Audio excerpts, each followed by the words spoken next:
Baiklah, Assalamualaikum warahmatullahi wabarakatuh. Perkenalkan, nama saya Asri Ramawita dengan NIM 18231069. Saya dari kelompok 13 dengan rekan saya yaitu Nia Khairunisa. Materi kami yaitu klasifikasi materi dan perubahannya. Sedangkan yang akan saya jelaskan sekarang adalah mengenai campuran. Campuran adalah suatu materi yang terdiri dari dua zat atau lebih yang masih membawa sifat zat aslinya. Campuran ini terbagi dua, yaitu campuran homogen dan campuran heterogen. Pertama, kita akan masuk pada campuran homogen. Campuran homogen adalah campuran yang tidak dapat dibedakan zat-zat tercampur di dalamnya, atau tidak dapat kita lihat dengan kasat mata pembatas atau batasan antara zat terlarut dengan zat pelarut. Contoh campuran homogen ini adalah larutan gula, larutan asam, dan sirup. Baiklah, kita akan membahas mengenai asam, basa, dan garam. Yang pertama kita akan membahas asam. Asam memiliki ciri-ciri. Yang pertama yaitu rasanya asam, tidak boleh dicoba kecuali pada makanan. Yang kedua yaitu dapat menimbulkan korosi. Yang ketiga ciri-cirinya yaitu dapat mengubah warna lakmus biru menjadi warna merah. Larutan asam ini berdampak negatif pada lingkungan. Contohnya yaitu hujan asam. Asam yang dapat kita temui dalam kehidupan sehari-hari yaitu contohnya cuka yang digunakan untuk masakan. Selanjutnya itu aki pada kendaraan bermotor dan asam pada lambung kita. Selanjutnya yaitu basa. Basa memiliki sifat-sifat yaitu memiliki rasa yang pahit. Yang kedua yaitu terasa licin di kulit. Dan yang ketiga dapat mengubah lakmus merah menjadi biru. Contoh basa ini yaitu sabun mandi, shampoo, sabun cuci, pasta gigi, obat mah, dan pupuk. Selanjutnya kita akan membahas yaitu garam. Garam adalah senyawa ionik yang terdiri dari ion positif atau kation dan ion negatif yaitu anion, sehingga membentuk senyawa yang netral yaitu tanpa bermuatan. Garam terbentuk dari hasil reaksi asam dan basa. Jenis senyawa garam yang paling dikenal adalah garam dapur. Ciri-ciri garam ini adalah yang pertama mempunyai rasa yang asin, dapat menghantarkan arus listrik, dan tidak mengubah warna lakmus merah ataupun lakmus biru. Contohnya yaitu garam dapur. Yang selanjutnya kita akan masuk kepada indikator. Indikator adalah suatu senyawa kompleks yang dapat bereaksi dengan asam dan basa. Artinya yaitu indikator ini kita gunakan untuk menguji suatu zat tersebut apakah mengandung asam atau basa. Indikator ini terbagi dua. Yang pertama yaitu indikator buatan. Jenis indikator buatan adalah lakmus, kertas lakmus. Ada dua jenis kertas lakmus yaitu lakmus biru dan lakmus merah. Pada lakmus biru ini jika dicelupkan pada asam akan berubah warna menjadi warna merah, sedangkan lakmus merah jika dicelupkan pada basa akan berubah menjadi warna biru. Selanjutnya yaitu indikator alami. Indikator alami ini biasanya digunakan adalah tumbuhan. Tumbuhan tersebut contohnya yaitu kunyit, bunga mawar, kubis merah, kubis ungu, dan bunga kembang sepatu. Dengan cara yaitu diambil ekstraknya atau airnya dan kita ujikan pada suatu zat dan melihat perubahan warna yang terjadi antara air dari tumbuhan tersebut dengan zat yang dimasukkan tadi. Selanjutnya kita akan masuk kepada campuran heterogen. Yang mana campuran heterogen ini adalah campuran yang masih terlihat perbedaan atau pembatas antara zat pelarut dengan zat terlarutnya, yaitu antara zat pelarut dan terlarut ini tidak bisa tercampur dengan sempurna atau masih terlihat perbedaannya. Contohnya yaitu seperti campuran air dan pasir, campuran minyak dan air, campuran air dan tanah. Selanjutnya saya akan membahas secara garis besar perbedaan unsur, senyawa, dan campuran.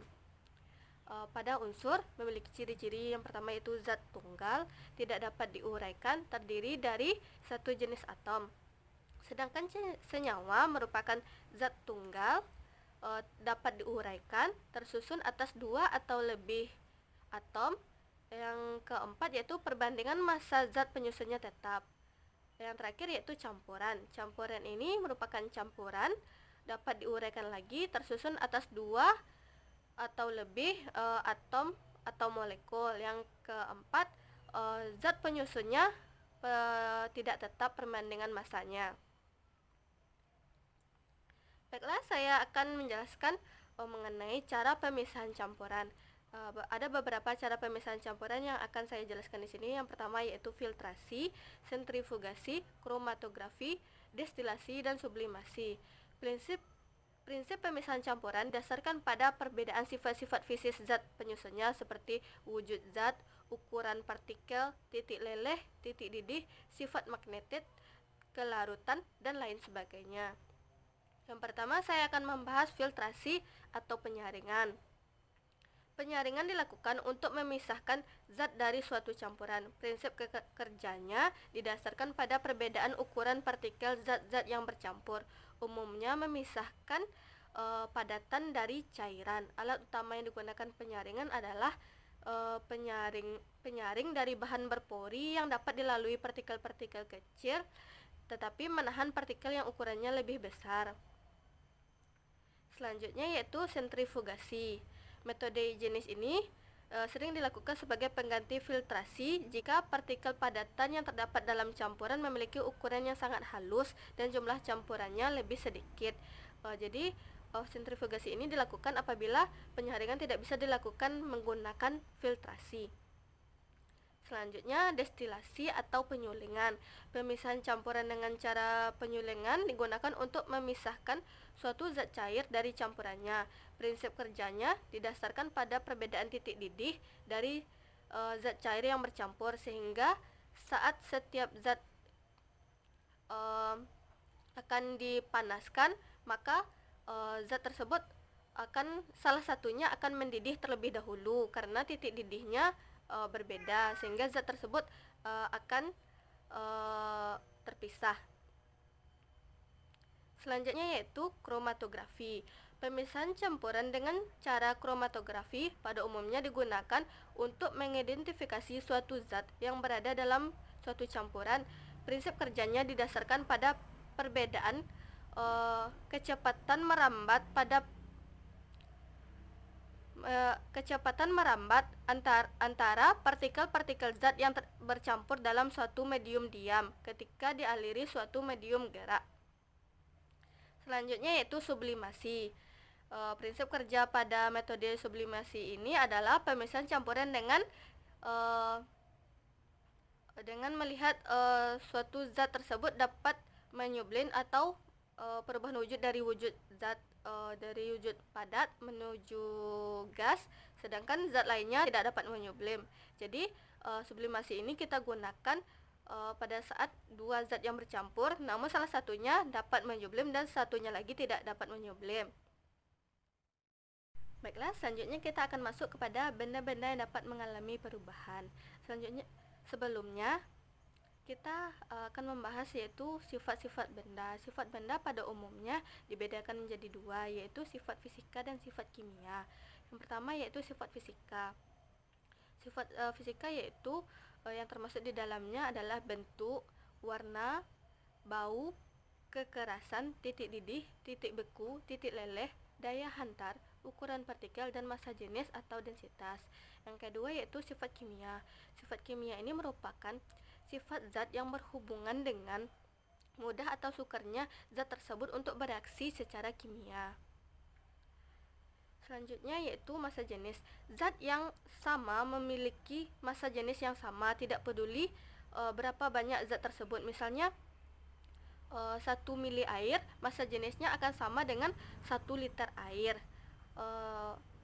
Untuk mengetahui massa jenis sesuatu zat, kita bisa menggunakan rumus yaitu massa per volume.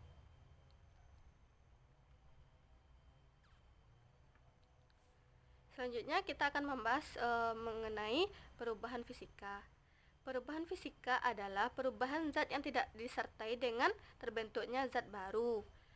Contoh perubahan fisika adalah menguap, mengembun, mencair, membeku, menyublin, melarut, serta perubahan bentuk lainnya. Sedangkan perubahan kimia adalah perubahan zat yang dapat menghasilkan zat baru atau membentuk zat baru dengan sifat kimia yang berbeda dengan sifat asalnya. Contoh dari perubahan kimia ini adalah perkaratan pada besi. Besi sebelum berkarat merupakan unsur Fe, tetapi besi setelah berkarat berubah menjadi senyawa FeO. Baiklah, hanya itu yang dapat saya sampaikan. Terima kasih atas perhatiannya. Assalamualaikum warahmatullahi wabarakatuh.